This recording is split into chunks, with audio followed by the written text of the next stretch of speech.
আচ্ছা, এখানে আমাদের রেডমি নোট 9 প্রো 5G একটা ফোন মডেল। তো এই ফোনটার সমস্যা হচ্ছে পাওয়ার প্রেস করলে পাওয়ার সাপ্লাইতে এখানে 15 রিডিং আসতেছে, 14 রিডিং আসতেছে, ফোনটা চালু হচ্ছে না। ঠিক আছে, কত রিডিং আসতেছে? 0. হ্যাঁ হ্যাঁ, মানে 0.14 পাওয়ার প্রেস করলে এরকম 14, 15, 16 এরকম রিডিং আসে। তাহলে এই ফোনটা বর্তমানে ডেড অবস্থায় আছে। ঠিক আছে, ডেড অবস্থায় আছে। যদি কোনো ফোন 5-এর উপরে রিডিং আসে, মানে পাওয়ার আইসি সমস্যা হওয়ার কথা না, পাওয়ার আইসি ভালো। আর যদি 5-এর উপরে আসে, সেক্ষেত্রে দেখা গেল হইতে পারে ফোনের ডাটার লাইন শর্ট আছে, হইতে পারে বিএসএল লাইন সমস্যা, হইতে পারে ব্যাটারি সমস্যা, অথবা ফ্লাশ থেকে সমস্যা। ঠিক আছে, এই ছোটখাটো স্টেপ গুলো পার করার পর দেখতে হবে যে ফোনটা কম্পিউটারের সাথে ইউএসবি কানেকশন পায় কিনা। যদি ইউএসবি কানেকশন পায়, এর মানে সিপিইউ ভালো। আর ইউএসবি কানেকশন পাইলে সিপিইউ তো ভালো বুঝলাম, পাশাপাশি সিপিইউ যদি ভালো দেখায়, এর মানে পাওয়ার আইসি, চার্জিং এসি এগুলো ভালো। তাহলে সমস্যা কোথায়? র্যাম আর ইএমএমসি বাকি থাকে। এই ফোনটা আমরা এখন ইউএসবি চেক করব যে ফোনের সিপিইউ ভালো আছে কিনা, সেটা দেখা যাবে। সর্বপ্রথম আমরা ইউএসবি চেক করব যে এখানে ইউএসবি পাই কিনা। যদি ইউএসবি শো করে, তাহলে বুঝতে হবে ফোনের সিপিইউ ভালো এবং পাওয়ার আইসি, চার্জিং এসি ভালো। তাহলে সমস্যা কি? র্যাম অথবা ইএমএমসি সমস্যা, তাই না? আচ্ছা, এখান থেকে আমরা স্টার্ট, এই যে কোণার মধ্যে আসার পরে রাইট ক্লিক করলাম, রাইট ক্লিক, ডান পাশেরটা ক্লিক করার পর এখান থেকে আমরা ডিভাইস ম্যানেজারে ক্লিক করব। কোথায়? এই যে ডিভাইস ম্যানেজার, যেখান থেকে ডিভাইস ম্যানেজার ক্লিক করার পর এখানে আমরা জাস্ট এই যে পোর্ট আছে না, পোর্টের এখানে ডাবল ক্লিক করব বা সিঙ্গেল ক্লিক করবেন। এখানে হচ্ছে যে ইউএসবিটা পাবে এটা শো করবে এখানে। যদি আমাদের ফোন ইউএসবি ভালো থাকে, এখানে ফোনের যে সিপিইউ কোম্পানির নাম হচ্ছে কোয়ালকম, এখানে কোয়ালকম শো করবে। আচ্ছা, এখানে ফোনটা এখন আমাদের কম্পিউটারের সাথে বুট করতে হবে। ঠিক আছে, প্রত্যেকটা ফোন বুট করার একটা নিয়ম আছে নির্দিষ্ট। যেমন কোয়ালকম যত ফোন আছে, কোয়ালকম ফোন বুট করার নিয়ম হচ্ছে নেটে গিয়ে লিখতে হবে ফোনের মডেল এবং ইডিএল পয়েন্ট। ঠিক আছে, যেহেতু আমাদের ফোনের মডেল হচ্ছে Xiaomi নোট 9 প্রো 5G, তারপরে মডেল লেখার পরে জাস্ট লিখে দিব ইডিএল পয়েন্ট, লেখার পরে আমরা সার্চ করি। ওকে, সার্চ করার পরে এবার হচ্ছে এখান থেকে যে পিকচারে ক্লিক করবেন অথবা ইমেজে ক্লিক করবেন। এই যে এখানে আমাদের নোট 9 প্রো 5G ফোনের যে ইডিএল পয়েন্ট আছে, সেই ইডিএল পয়েন্টটা এখান থেকে আমরা দেখতে পাবো। তো এই যে দেখতে পাচ্ছেন এখানে নোট 9 প্রো 5G, এটার ইডিএল পয়েন্টটা এখানে দেওয়া আছে। ইডিএল পয়েন্ট হচ্ছে এখানে দুইটা পয়েন্ট আছে, এটা দুইটা আমরা শর্ট করবো এখন। যদি এখানে শর্ট করে ইউএসবি কেবলটা প্লাগ করার পর এখানে কোয়ালকম শো করে, তাহলে বুঝতে হবে সিপিইউ, পাওয়ার আইসি এবং চার্জিং এসি ভালো আছে। এখানে দেখা যাচ্ছে কি কোয়ালকম শো করতেছে না? আচ্ছা, কোয়ালকম শো করতেছে, তাহলে পাওয়ার আইসি, চার্জিং এসি, সিপিইউ ভালো। যদি এখানে কোয়ালকম শো না করতো, তাহলে হইতে পারতো পাওয়ার আইসি খারাপ, যার কারণে কোয়ালকম শো করতেছে না। আর যেহেতু রিডিংটা 5-এর উপরে আসছে, 5-এর উপরে রিডিং আসলে সাধারণত পাওয়ার আইসি নষ্ট হওয়ার সম্ভাবনা নাই। 5-এর উপরে যদি কোনো ফোন পাওয়ার প্রেস করলে রিডিং আসে, তাহলে কি পাওয়ার আইসি নষ্ট হওয়ার সম্ভাবনা নাই বা চার্জিং এসি নষ্ট হওয়ার সম্ভাবনা নাই। তাইলে বুঝতে পারলাম ফোনের পাওয়ার আইসি, চার্জিং এসি আর হচ্ছে সিপিইউ ভালো আছে। আচ্ছা, যদি কোনো ফোন পাওয়ার প্রেস করলে 5 থেকে 20 পর্যন্ত রিডিং আসে, তাহলে হচ্ছে আমরা এই স্টেপে কাজ করব। এটা একটু বুঝতে হবে, আমি এখন বুঝাচ্ছি। যেহেতু এই ফোনটা হচ্ছে 14, 15, 16 মতো রিডিং আসে, এখন করণীয় কি? সাধারণত যদি কোনো ফোন এই ধরনের সমস্যা হয়, পাওয়ার প্রেস করার পর এই ফোনটা যেহেতু 14, 15, 16 রিডিং আসছে, সাধারণত 5 থেকে যদি কোনো ফোন 20 পর্যন্ত রিডিং আসে, তাহলে হচ্ছে আমাদের এই স্টেপে কাজ করতে হবে। আর যদি কোনো ফোন 5-এর কম রিডিং আসে, 2, 3, 4 অথবা পাওয়ার প্রেস করলে কোনো রিডিংই আসে না, ওটা হচ্ছে আমাদের আলাদা সেকশন, ওটা আমরা পরবর্তী স্টেপে শিখবো। তো যেহেতু 5 থেকে 20 পর্যন্ত রিডিং আসছে, এর মানে পাওয়ার আইসি, সম্ভবত পাওয়ার আইসি থেকে সমস্যা না। পাওয়ার আইসি থেকে 5 থেকে 20 পর্যন্ত সমস্যা হয় না। ঠিক আছে, পাওয়ার আইসি ট্রিগার করতেছে, ভোল্টেজ সাপ্লাই করতে পারতেছে, কিন্তু তারপরে হচ্ছে কি এটা অন হচ্ছে না। তো প্রথমত আমাদের বেসিক্যালি দেখতে হবে যে ফোনের যে বিএসআই লাইন, ব্যাটারি কানেক্টরের যেই মাঝখানে যেই ছোট লাইনগুলো থাকে, আইডি এবং টিপি বা আইডি টিএইচ যে লাইন থাকে, এগুলো আমাদের কুল টেস্টিং করে দেখতে হবে যে লাইনগুলো রিডিং আসে কিনা। তারপরে হচ্ছে আমাদের চার্জিং পিনের যে ডিএমডিপি লাইন থাকে, ডাটা পজিটিভ, ডাটা নেগেটিভ, এই লাইনের মধ্যে কোনো শর্ট আছে কিনা কুল টেস্টিং করে দেখতে হবে। অনেক সময় দেখা গেল ডিএমডিপি লাইনে শর্ট থাকতে পারে, যার কারণে দেখা গেল ফোনটা ডেড হয়ে গেছে। ডিএমডিপি লাইনটা শর্ট হইতে পারে কোনো ক্যাপাসিটরের কারণে, অথবা হতে পারে যে লাইনটা যে আইসি থেকে আসছে, ওই আইসিটাতেই সামথিং একটু প্রবলেম আছে। তারপর হচ্ছে দেখতে হবে যে বোর্ডের মধ্যে কোথাও কোনো রেজিস্টার মিসিং আছে কিনা। দেখা গেল ফোনটা আগে একজন কাজ করতে গিয়ে ডেড করে ফেলছে, সে হয়তো একটা ফোন লক খুলতে গিয়ে, আনলক করতে গিয়ে, একটা রেজিস্টারে সোল্ডারিং করতে গিয়ে রেজিস্টারটা ড্যামেজ করে ফেলছে, যার কারণে ফোনটা ডেড। এজন্য হচ্ছে দেখতে হবে যে কোথাও কোনো রেজিস্টার মিসিং আছে কিনা। মিসিং থাকলে তো আমরা দেখতেই পাবো, অথবা যদি কেউ কোনো রেজিস্টারের উপরে অত্যাচার করে থাকে, ঝালাই করে থাকে, ওইখানে তো দেখলেই বোঝা যাবে। ওটা আপনি তখন মেপে দেখবেন যে রেজিস্টারটা ভালো আছে কিনা। যেমন Oppo A3s ফোন আইএসপি করে আনলক করতে হয়, তো ওই ফোনটা যদি আমি আইএসপি করতে গিয়ে যদি অতিরিক্ত হিট দিই সোল্ডারিং আয়রন দিয়ে রেজিস্টরের উপর, তখন রেজিস্টরটা বাদ হয়ে যাবে। তখন কি হবে, ফোনটা পাওয়ার প্রেস করলে দেখবেন 12, 13, 14 রিডিং আসে। নাকি এর মানে কি কোনো আইসি সমস্যা?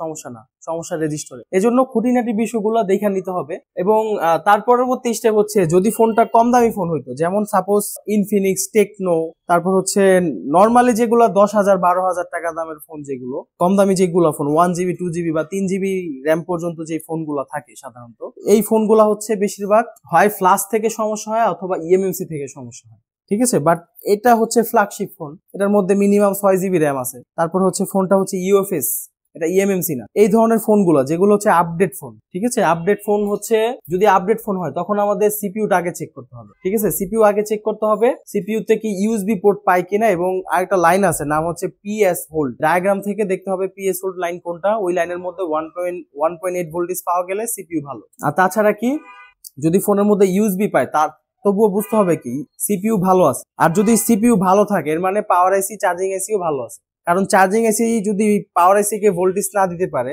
এবং পাওয়ার আইসি যদি সিপিইউ কে ভোল্টেজ ঠিকঠাক মতো না দিতে পারে, তাহলে বুঝতে হবে যে ওইটাতেও সমস্যা। আর যেহেতু সিপিইউ ঠিকঠাক মতো ভোল্টেজ পাইছে, পাওয়ার পরেই হচ্ছে এখানে কি আমাদের ল্যাপটপের মধ্যে কি শো করেছিল, কোয়ালকম শো করেছিল, তাহলে এর মানে কি পাওয়ার আইসি, চার্জিং আইসি ভালো, তারা ঠিকঠাক মতো ভোল্টেজ দিতে পারছে বিধায় হচ্ছে সিপিইউটা ওকে দেখাইছে, তাই না? আচ্ছা, এখন করণীয় কি? সিপিইউ তো ওকে পাইছি, এমন হইতে পারে যে সিপিইউ যে লাইনটা, সিপিইউ এটা হচ্ছে আমাদের সিপিইউ, ঠিক আছে, এটা হচ্ছে পাওয়ার আইসি, এটা হচ্ছে চার্জিং আইসি। তো প্রথমে আমাদের ব্যাটারি কানেক্টর থেকে কি থাকে, বিবেট থাকে, বিবেট থেকে লাইনটা যায় কোথায়, চার্জিং আইসিতে, ঠিক আছে। চার্জিং আইসি থেকে লাইনটা আবার আউটপুট হয়ে এটা কি হয়, বিপিএস লাইন হয়, বিপিএস লাইনটা পাওয়ার আইসি তে যায়, এটা হচ্ছে পাওয়ার আইসি। পাওয়ার আইসি থেকে কোথায় যায়, সিপিইউ তে লাইনটা যায়। তো সিপিইউ থেকে ঠিকঠাক মতো যদি ভোল্টেজ পায় তাহলে সে চলতে পারে। তাহলে ইউএসবি লাগানোর পর আমরা কম্পিউটারের মধ্যে কোয়ালকম লেখা পেয়েছি, এর মানে কি চার্জিং আইসি বিপিএস ঠিকঠাক মতো দিয়েছে এবং পাওয়ার আইসিও সিপিইউ তে ঠিকঠাক মতো ভোল্টেজ দেওয়ার পর সিপিইউ ওকে দেখাইছে। বাট এখানে তো র্যাম রোম আছে, এটার পাশে কি আছে, র্যাম রোম আছে। সিপিইউর পাশে কি থাকে, র্যাম এবং রোম।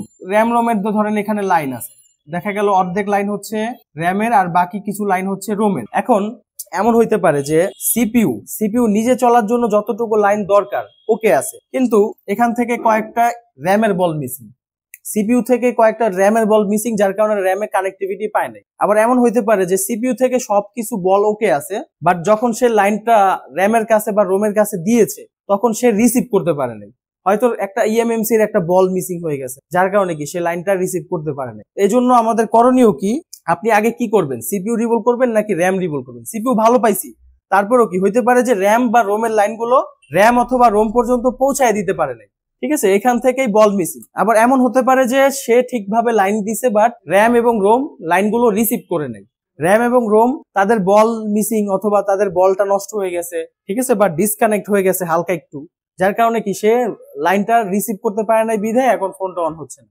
তাহলে করণীয় কি, আমাদের সিপিইউর বল বেশি নাকি র্যাম রোমের বল বেশি? সিপিইউর বল বেশি। এখন একটা ফোন যদি হাত থেকে পড়ে যায় অথবা কোনো কারণে একটু এখানে প্রেসার পড়ছে বা যে কোনো কারণে যদি সমস্যা হয়, কোনটা আগে সমস্যা হবে, কোনটার বল আগে নষ্ট হবে, সিপিইউর বল।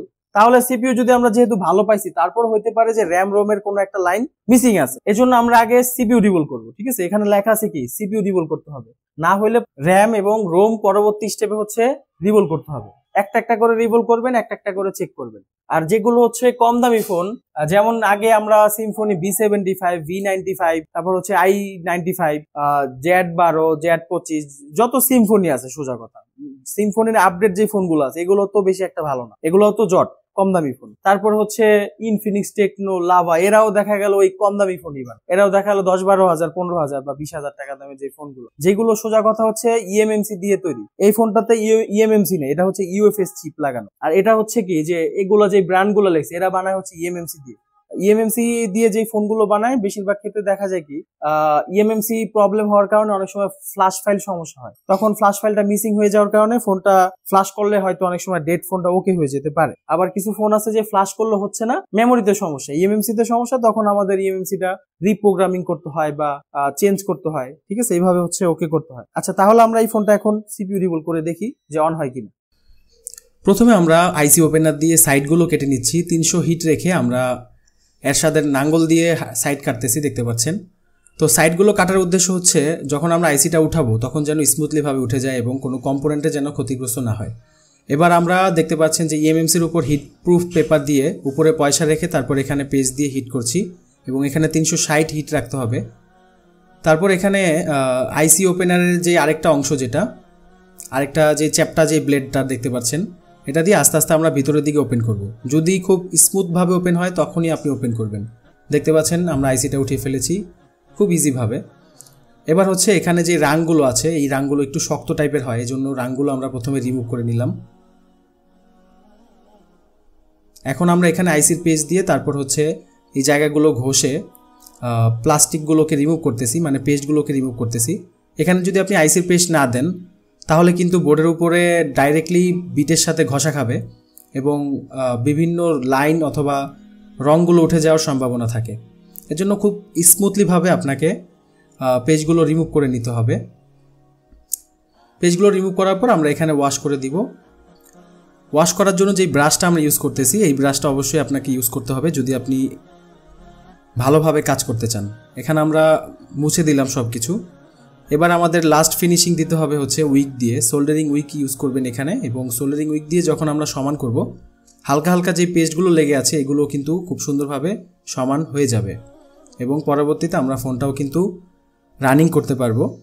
আপনি যদি ডেডফোন কিভাবে সলিউশন করতে হয়, একটা ফোনের আইক্লাউড কিভাবে বাইপাস করতে হয়, ডাবল ডেকার সিপিইউর কাজ যদি আপনি শিখতে চান, পাশাপাশি অ্যাডভান্স লেভেলের যতগুলো কাজ আছে, আপার লেভেলে যেই কাজগুলো আছে এগুলো যদি আপনি শিখতে চান আমাদের অফিসে যোগাযোগ করতে পারেন ভিডিওর উক্ত নাম্বার থেকে। ইনশাল্লাহ আপনাকে আমরা হাতে ধরিয়ে কাজগুলো শিখিয়ে দিব এবং আপনি কাজগুলো শেখার পরে খুব ভালোভাবে কাজ করতে পারবেন এবং আপনি হতে পারবেন আপনার এলাকার মধ্যে সবচাইতে সেরা টেকনিশিয়ান। তো এখানে সব কিছু আমরা সুন্দরভাবে দেখতে পাচ্ছেন ক্লিন করে দিলাম এবং বাকি যেই হালকা হালকা যেই ময়লাগুলো আছে এগুলো আমরা ক্লিন করে দিয়েছি। তো এখানে পেস্টগুলো খুব পাতলা ছিল, যার কারণে আমরা বুঝতে পারি যে ইএমএমসিটাও রিভোল্ভ করা উচিত। এজন্য আমরা এখন ইএমএমসিটাকেও রিভোল্ভ করে দিব। প্রশ্ন হচ্ছে কেন আবার এখন ইএমএমসি আবার রিভোল্ভ করব? কিছু কিছু ফোন আছে যখন আপনি সিপিইউ রিভোল্ভ করবেন ইএমএমসি দেখবেন যে হিটের কারণে অটোমেটিক্যালি শর্ট হয়ে যায়। যদি বোর্ডের পেজগুলো নরম থাকে, যেমন এই বোর্ডটার পেজগুলো মোটামুটি নরম আছে, যার কারণে আমরা এখন ইএমএমসিটাও রিভোল্ভ করে দিব, যেহেতু ইএমএমসি রিভোল্ভ করাও খুব ইজি। আপনি চাইলে প্রথমে সিপিইউ রিভোল্ভ করে ফোনটা টেস্ট করে দেখবেন, যদি না হয় তখন আবার ইএমএমসি রিভোল্ভ করবেন। বাট আমরা এখন ইএমএমসিটা সহই রিভোল্ভ করে দিব, কারণ আমার মনে হচ্ছে যে সিপিইউর হিটের কারণে, সিপিইউ খোলার সময় হিটের কারণে ইএমএমসির মধ্যেও কিছু একটা গন্ডগোল হয়েছে। আবার দেখা গেল দুইটা রিভোল্ভ করলেও কোনো সমস্যা নেই। তো এখানে আমরা আইসিটা ঠিক একইভাবে আইসিটি ওপেন করলাম এবং এখানে আমরা সব কিছু রিমুভ করতেছি, এখানে যেই পেস্টগুলো আছে। তো পেস্ট রিমুভ করার ক্ষেত্রে আপনারা খুব সাবধানতা অবলম্বন করবেন। বেশি জোরে যদি আপনি ঠেলা ধাক্কা দেন তাহলে কিন্তু ঝামেলা হতে পারে। এবং এখানে কিছু কম্পোনেন্ট আমরা সাইডে সরিয়ে রাখলাম, কারণ বারবার ঘষা খেয়ে কিন্তু কম্পোনেন্টগুলো উঠে যায় এবং এগুলো হচ্ছে ক্যাপাসিটার। যদি ক্যাপাসিটার দুই একটা উঠেও যায় তাও কোনো সমস্যা নাই, তারপরেও চেষ্টা করবেন যে সুন্দরভাবে কাজ করার জন্য। এবং এখানে আইসির পেজ দিয়ে তারপর হচ্ছে আমরা এখানে ঘষতেছি। দেখতে পাচ্ছেন আইসির পেজটা দিলে কি হবে, আপনি যখন ঘষা দিবেন তখন ডিরেক্টলি বোর্ডের মধ্যে আপনার তাতালের যে বিটটা রয়েছে বিটটা ঘষা খাবে না। আর ঘষা যদি না খায় তাহলেই কিন্তু সুন্দরভাবে কাজ করতে পারবেন। তো এখানে যে কম্পোনেন্টগুলো আগলা হয়েছিল এগুলো আমরা এখানে আবার সুন্দরভাবে বসিয়ে দিই।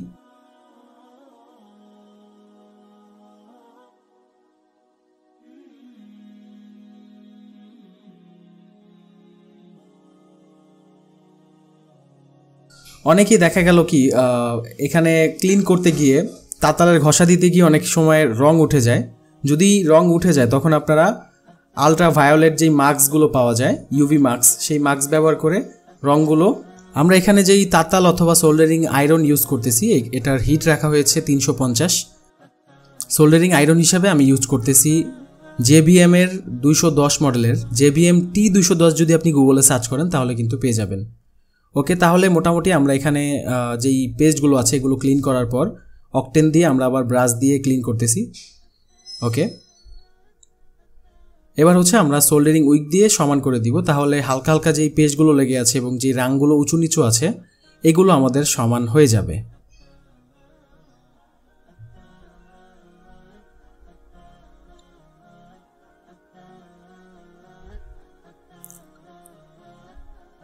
ওকে, এখানে সব কিছু ক্লিন করা হয়ে গেছে।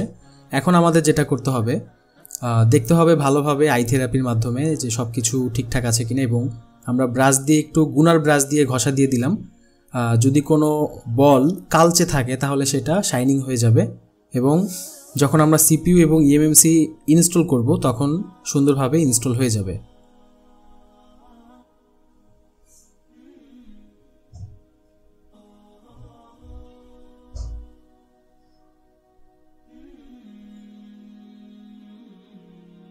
এই যে সাইডের যে বলগুলো, পাশে যেই পেজগুলো রয়েছে, এগুলোর কারণে কিন্তু অনেক সময় সিপিইউ ঠিকভাবে ইনস্টল না হতে পারে। এজন্য সঠিকভাবে আপনি সব কিছু সমান করে নেবেন, স্মুথ করে নেবেন। এখন আমরা এখানে আইসির পেজ দিয়ে এবং নর্মাল পেস্ট একসাথে মিক্স করে তারপর এখানে আমরা আইসির উপরে যে পেজগুলো আছে সেগুলো রিমুভ করতেছি। তো এখানে ইএমএমসি পেজগুলো রিমুভ করার পর এবার হচ্ছে আমরা সিপিইউর পেজগুলো এখানে রিমুভ করতেছি। এখানেও আপনি 350 হিট রাখবেন। যদি আপনি 360 হিট রাখেন সেক্ষেত্রে কিন্তু আইসিটি ড্যামেজ হওয়ার সম্ভাবনা থাকে। অবশ্যই পরিমাণ মতো হিট রেখে কাজ করতে হবে। এখানে আমরা আইসির পেজ দেওয়ার উদ্দেশ্য হচ্ছে এখানে যে আমরা শাইনিং করতেছি তাতাল দিয়ে, এখানে কিছু বল আছে কালচে বল, যেগুলো রিভোলিং করার পরও উঠে যায়, বলগুলো থাকে না, যার কারণে এইভাবে শাইনিং করে নিলে তারপর হচ্ছে আপনি আইসি রিভোলিং করলে প্রপারলিভাবে রিভোলটা হবে।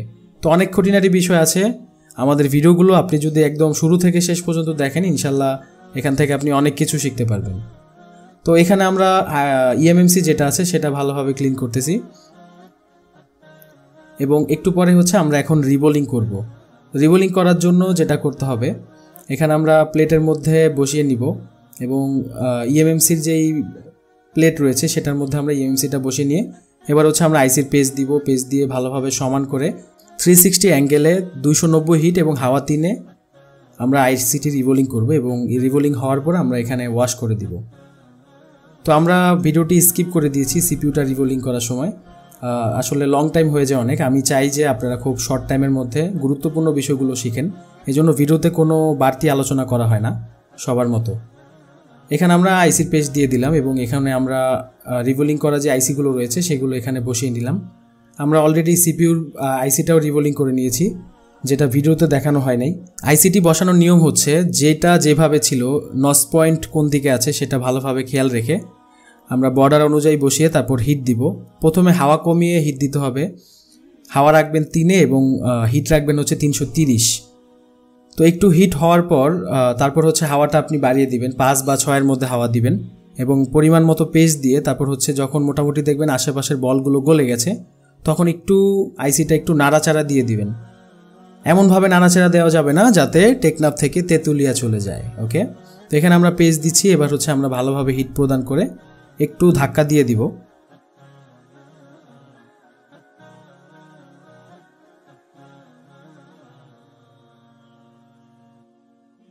যদি ধাক্কা নাও দিতে পারেন তাও কোনো সমস্যা নেই, ধাক্কা দিতে পারলেই ভালো। তবে কখনো কখনো যদি দেখেন যে আইসির আশেপাশের বলগুলো গলে গেছে সব কিছু, তখন আর ধাক্কা না দিলেও হয়। ওকে, এবার আমাদের ফোনটা ফিটিং করতে হবে। ফিটিং করে আমরা এখন চেক করে দেখি যে আমাদের প্রবলেম সলিউশন হয়েছে কিনা। তো এখানে আমরা চার্জিং কেবল প্লাগ ইন করছি এবং ফোনটা অন করছি। তো আলহামদুলিল্লাহ দেখতে পাচ্ছেন আমাদের ফোনটা কিন্তু অন হয়ে গেছে। বন্ধুরা, আজকের ক্লাসটা যদি আপনি মনোযোগ সহকারে দেখেন, ইনশাল্লাহ ডেড ফোন যত ধরনের ফোনই আসুক না কেন আপনার কাছে যে কোনো ডেড ফোনই ওকে হয়ে যাবে ইনশাল্লাহ, যদি আপনি ভালোভাবে চেষ্টা করেন। এবং ডেড ফোন সহ অন্যান্য ক্রিটিক্যাল সমস্যা সার্ভিসিং করার জন্য আমাদের স্কেমেটিক ডায়াগ্রাম সম্পর্কে শিখতে হয়, এবং কাজের যেই বেসিক সেটা স্ট্রং করতে হয়। বিভিন্ন মাল্টিমিটারের মাপ, পাওয়ার সাপ্লাইয়ের রিডিং এগুলো বুঝতে হয়, এবং কিভাবে স্টেপ বাই স্টেপ কাজ করতে হবে, কাজের সিক্রেট বিষয়গুলো জানতে হয়। যার কারণে আপনি আমাদের ট্রেনিং সেন্টারে যোগাযোগ করতে পারেন। ইনশাল্লাহ আমরা প্র্যাকটিক্যালভাবে আপনাকে কাজগুলো শেখাবো, যেটা আপনি অন্যান্য জায়গা থেকে শিখতে পারবেন না। আমাদের এখানে আমরা প্র্যাকটিক্যালভাবে একদম কাস্টমারের ফোন দিয়ে হচ্ছে কাজগুলো শেখাই। যেমন আজকের এই ক্লাসটা হচ্ছে কাস্টমারের ফোন দিয়ে আমরা সকল স্টুডেন্টদেরকে শিখিয়েছি, এবং আপনি পরিপূর্ণ শিখতে চাইলে অবশ্যই যোগাযোগ করতে পারেন। আসসালামু আলাইকুম।